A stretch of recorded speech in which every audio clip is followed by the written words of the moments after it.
gelesin. Çoğun ümittü koşu alıp jeteleyip gelesin.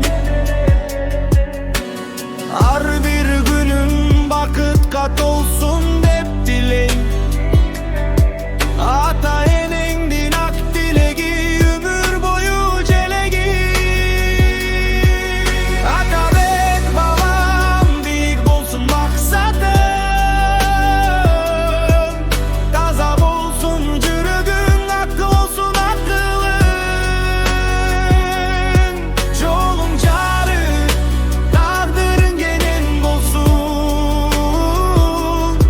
Elin sıylap adam bolup çoğun uygunum.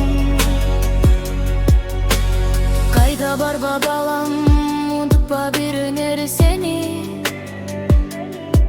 Seni süygün atayenin dayım canında. Atabek bizdin sıymık ümit bakıp. Ömürün bolsun nurga, jakşılık